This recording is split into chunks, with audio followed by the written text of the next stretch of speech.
This is honestly one of my favorite times of the month.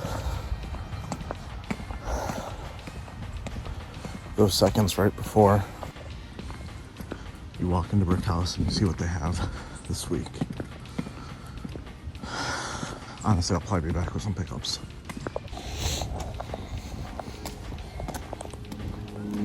That's the thumbnail. So, paid $105. Take a look at what I got when I get to the car.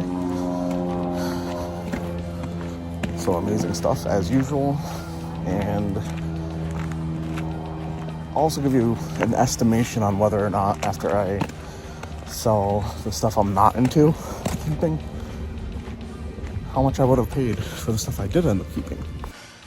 All right, now that we're home and we have the room to do so, let's take a look at what I picked up. First two figures are going to be what I'm keeping. So we have Iron Man 2020. I'll be honest, I have no clue what kind of story this is from. Arno Stark. All right, that's new. Anyway, it'll be going in my little Hall of Iron Man armor shelf for $10. Like I've said in the past, if you see a sticker price on something, half that price is what I paid. The other figure I'm going to be keeping, very happy to see this. It was probably the last thing I found for my pile today. And while it's probably not the best and most, well, actually it's a really nice Mr. Sinister. It's not an old Toy Biz, it's Marvel Legends Hasbro.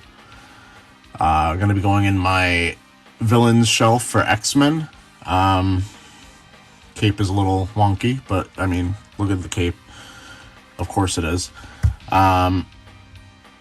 Usually goes for like 30, I believe, loose. And I got him, if I'm doing the math right, actually the math is pretty simple. I paid $5 for this. Paid $5 for this, so great deal. Figure for my collection. Next up, we have, I guess we'll go with this Daredevil. Take him out of the little baggie here. So this was a very recent released Daredevil from the Marvel Knights comic book. Definitely, you know, not my Daredevil, but he comes complete with his weapons, his sticks. I feel like this one's kind of lacking in articulation, just that it doesn't have butterfly joints at the shoulders. For a character that is as flexible and posable as Daredevil, I feel like that's kind of an oversight. But got him, once again, $5. And probably the biggest surprise in there, because honestly, this is a character I probably would have passed over 9 times out of 10. Rescue. But this was, I believe, an exclusive of some sort, and randomly goes for like $60 to $70. Conservative, probably going to be getting about $50 for this, realistically, because the paint on it is not perfect and it is definitely in a little bit worn condition, but a nice surprise. And then we have Apocalypse. This one he did have marked at 15, well, 30, so half off 15. If I didn't already have my ideal Apocalypse, I would be very interested in keeping this for myself, because it is a really cool looking figure. This is the deluxe. I believe this is Age of Apocalypse. But very cool figure. And then some figures that I'm not that familiar with, but I know to pay attention to anytime you see anything from the studio that puts these out. And that, of course, is Mythic Legion, 4 Horsemen Studios. We got Lord Veterus,